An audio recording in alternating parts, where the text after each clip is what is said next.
আসসালামু আলাইকুম, সবাইকে স্বাগত জানাচ্ছি বিডি ভিউজে। আপনাদের সঙ্গে আছি আমি সুরভি দিবা। 10 মাসে পড়েছে গাজা যুদ্ধ। তীব্রভাবে পণ্য বয়কট আন্দোলন চলছে প্রায় একই সময় থেকে। এই আন্দোলনের সবচেয়ে বড় প্রভাব সম্ভবত পড়েছে কোকাকোলার উপর। ইহুদি মালিকানাধীন এই কোমল পানীয়র ওপর মানুষের বয়কট কর্মসূচির আসর পড়েছে সবচেয়ে কড়াভাবে। এমনকি যুক্তরাষ্ট্র বা যুক্তরাজ্যের বহু মানুষই এখন অভ্যস্ত হয়ে গেছেন কোকের বিকল্প পানীয়তে। টিআরটি ওয়ার্ল্ডের প্রতিবেদনের ভিত্তিতে বিস্তারিত থাকছে তামান্না মিনহাজের প্রতিবেদনে।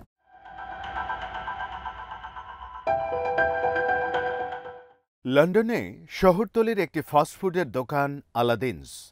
এই দোকানে কোক বেচা হয় না। এর ম্যানেজার সুলেমান সারওয়ার জানান, গত অক্টোবরে গাজা যুদ্ধ শুরু হওয়ার পর থেকেই তার দোকানে কোক রাখা বন্ধ করে দিয়েছেন।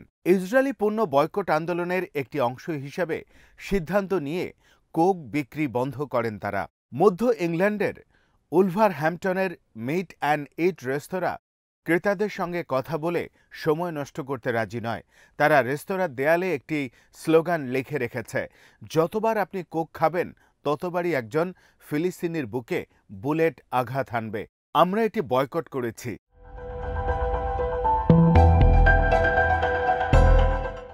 যুক্তরাজ্য ও আয়ারল্যান্ডের বহু রেস্তোরাঁয় এখন এই পথে হাঁটছে। কোক বাদ পড়ছে, তার জায়গায় চলে আসছে কোনো বিকল্প পানীয়। সুইডেন ভিত্তিক প্যালেস্টাইন কোলাও এখন বাজারে চলে এসেছে। হাসাউন ব্রাদার এই কোলা প্রস্তুত করেছেন। তাদের আদিবাড়ি ফিলিস্তিনে। এই বছর মার্চে এই কোলা বাজারে এসেছে। এক সপ্তাহের মধ্যেই এর বিক্রি 10 লাখ ছাড়িয়ে যায়। এখন এর উৎপাদন বাড়ানোর চেষ্টা করছেন হাসাউন ব্রাদার।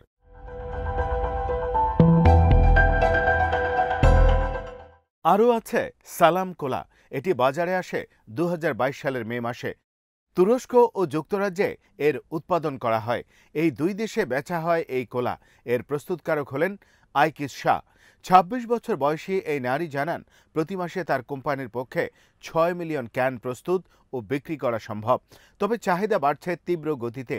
তাদের কোলার লক্ষ্য একই, ফিলিস্তিনি ভূখণ্ডে যুদ্ধাপরাধের সহযোগিতা করবে এমন যে কোনো পণ্যের বিরুদ্ধে সুস্পষ্ট অবস্থান নেয়া।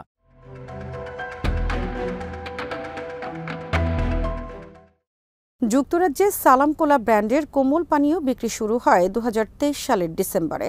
ওই সময় থেকেই এর চাহিদা বাড়ছে। শাহ জানান, তারা এখন 1.5 লিটারের বোতলে কোলা বিক্রি করেন। এর পাশাপাশি পানীয় বেচতে শুরু করেছেন তারা। গণহত্যার বিরুদ্ধে মানুষকে ভালো বিকল্প দেওয়ার পরিকল্পনা তাদের।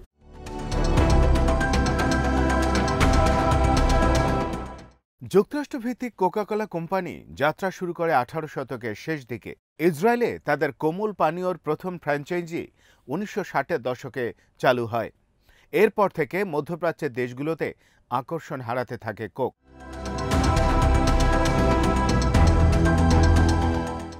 আরব লীগ কোক বয়কট শুরু করে 1966 সালে। বিচ্ছিন্নভাবে তখন থেকেই ইসরায়েলের বিভিন্ন প্রতিষ্ঠান ও পণ্যকে বয়কট করা হতে থাকে। সরকারিভাবে ব্যবস্থা গ্রহণ শুরু করে তুরস্ক গত বছরের নভেম্বর মাসে। তখন সব রেস্তোরাঁ থেকে সব কোক ও নেসক্যাফের বোতল সরিয়ে ফেলার সিদ্ধান্ত নেয় তুরস্কের পার্লামেন্ট। এর কারণ হিসেবে ওই সময় জনগণের ক্ষোভের কথা উল্লেখ করেন আইন প্রণেতারা।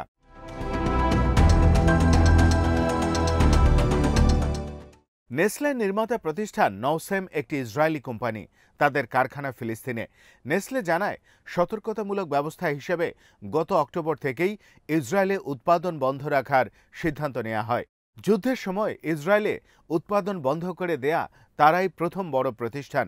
মিশরে সরকারিভাবে ব্যবস্থা নেওয়া না হলেও কোক বর্জন চলছে ভালোভাবেই।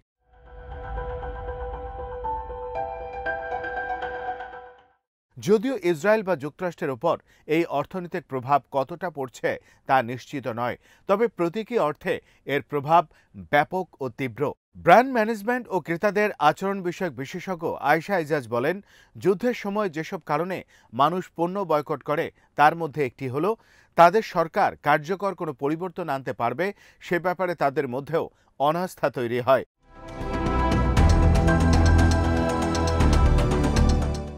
তিনি জানান, মানুষ মনে করেন তারা কিছু করতে পারছেন না। তারা মনে করেন তারা বয়কট করলে অর্থনীতির উপর একটি স্পষ্ট প্রভাব পড়বে। মানসিকভাবে এই বয়কট একক ব্যক্তিকে তার ভিন্নমত প্রকাশের সুযোগ করে দেয় এবং আক্রান্ত পক্ষের সঙ্গে একাত্মতা প্রকাশ করে। তারা মনে করে তারা একটি বৈশ্বিক ইস্যুতে মত প্রকাশের সুযোগ পাচ্ছেন।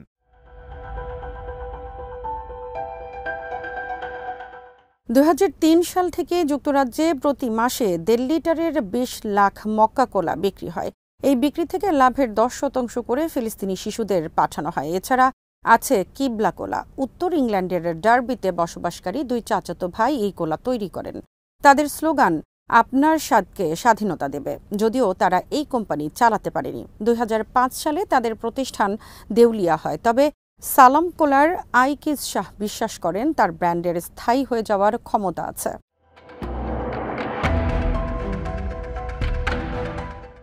নতুন প্রজন্মের ছেলেমেয়েরা তাদের সামাজিক যোগাযোগ মাধ্যমের ফিডে গাজা ধ্বংসযজ্ঞের আনকাট ফুটেজ দেখতে পাচ্ছে। অতীতের যে কোনো সময় এটি সম্ভব ছিল না। এই ফুটেজগুলোই তাদের ব্যবস্থা গ্রহণে উদ্বুদ্ধ করছে। তারা যেমন বিশ্ববিদ্যালয় ক্যাম্পাসে বিক্ষোভ করছে, তেমনি পণ্য বয়কটের ক্ষেত্রেও অগ্রগামী তারাই।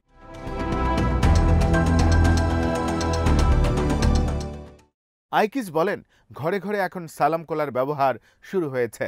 এর অনর্থা হওয়ার আশঙ্কা নেই, কারণ আমরা আমাদের কাজের প্রতিটি অংশেই স্বচ্ছতা বজায় রাখি।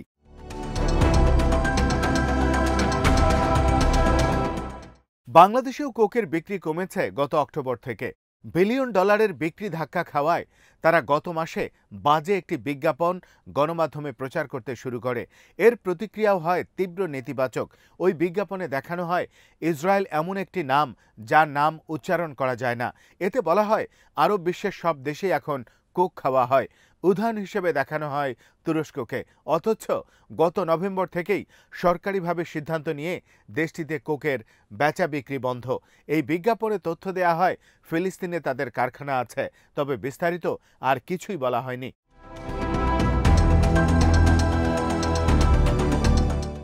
বাস্তবতা হচ্ছে 1998 সাল থেকে গাজাতে কোকের একটি কারখানা নির্মাণ করা হয়। ফিলিস্তিনের ব্যবসায়ী জাহি খাউরির একটি প্রচেষ্টা ছিল এটি। তবে 2021 সালে এক ইসরায়েলি বিমান হামলায় তা বিধ্বস্ত হয়।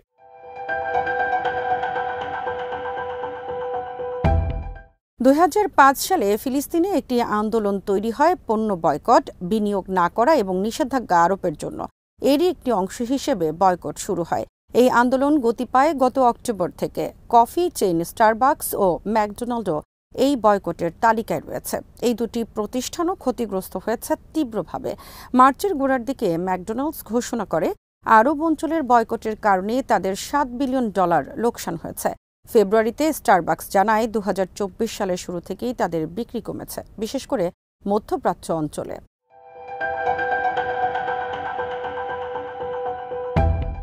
যুক্তরাজ্য ভিত্তিক অলাভজনক প্রতিষ্ঠান এথিক্যাল কনজিউমার মনে করে বয়কটে কাজ হয়। এর থেকে সামাজিকভাবে বড় ধরনের পরিবর্তন আসে। এতে বৈশ্বিক নিরাপত্তা প্রতিষ্ঠান G4S-এর উদাহরণ হিসেবে টানা হয়। এই প্রতিষ্ঠানটি ওইসব কারাগারে কাজ করে যেখানে ফিলিস্তিনের রাজনৈতিক বন্দীদের বিনা বিচারে বন্দী রেখে নির্যাতন চালানো হয়। ইসরায়েলের অবৈধ বসতিতে তারা সরঞ্জাম ও সেবা সরবরাহ করে বলেও অভিযোগ পাওয়া গেছে। গত বছর জুন থেকে এই G4S বয়কট শুরু হয়। তারপর প্রতিষ্ঠানটি ঘোষণা করে তারা ইসরায়েলে তাদের সব ব্যবসা বিক্রি করে দেবে।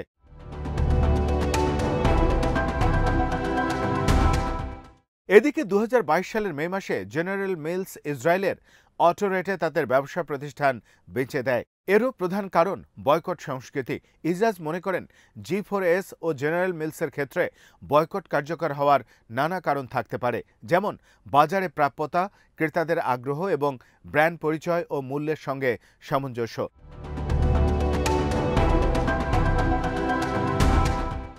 তবে বাংলাদেশ ও মুসলিম প্রধান দেশগুলোতে কোকের ব্যবসা ধাক্কা খেলেও বিশ্বজুড়ে এখনও তারা একটি লাভজনক কোম্পানি।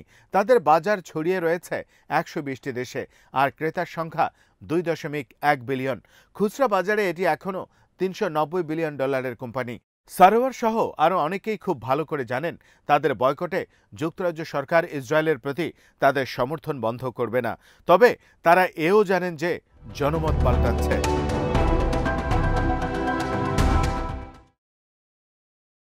আজ এখানেই শেষ করছি। সবাই ভালো থাকুন, সুস্থ থাকুন আর দেখতে থাকুন বিডি ভিউজ। চ্যানেলটি ভালো লাগলে সাবস্ক্রাইব করুন, সংযুক্ত থাকুন আমাদের ফেসবুক পেজে।